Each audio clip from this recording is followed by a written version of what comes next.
Көрсө жанагы Куликов фирмасы акчага ушунчалык тоюптур, ушунчалык көптүр. Анын башка маселеси калбаптыр. Бир гана маселеси өзүнүн шовинисттик кыялдарын ишке ашыруу гана калыптыр. Башка анда көйгөй калбаптыр. Ошонусун азыр далилдеп атат. Кыргызстандын жараны барып, Кыргызстандагы дүкөндөрүндө бизди кыргызча тейлеп койбойсуңбу деген үчүн аны 9 ай соттон сотко сүйрөптүр. Көрсө кабат адвокаттарды жалдап, сот тергөөчүлөрдү дагы сатып алып кое турган акчасы бар окшойт. Эми ошол бир блогерди жүдөтүп, нары алып барып, бери алып келип, шашчысын кетирип, анан акырында эл козголгондо, анан макул эми деп арызын алмыш болуп, ага калпак кийгизип, чай берип, кайрадан чыгып атат, кечиримди үсүнүп.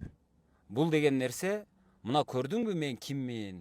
Мына көрдүңбү мен кандай адвокаттарды жалдап кое алам? Мына көрдүңбү мен сенин кантип шаштыңды алып кое алам? Деп ага сынтага турган, анын кемчилигин айта турган жарандардын бардыгын коркуткандык гана деп ойлойм. Башка эч нерсе эмес.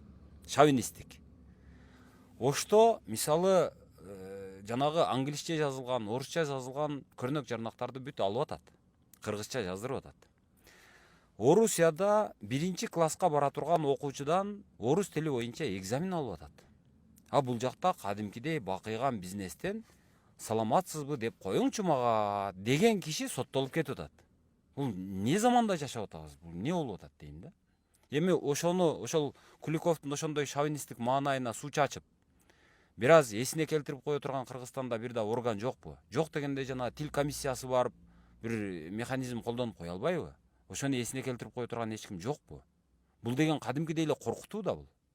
Мына көрдүңбү мен кандай кыйынмын? Мына көрдүңбү менин ресурсум канчалык көп, кандай таасирдүүмүн? Керек болсо сени соттотуп, 9 айлап, үйүңө камап, чыгарбай кое алам дегендиктин бир сигналы да бул. Андан башка эч нерседен кабар бербейт бул.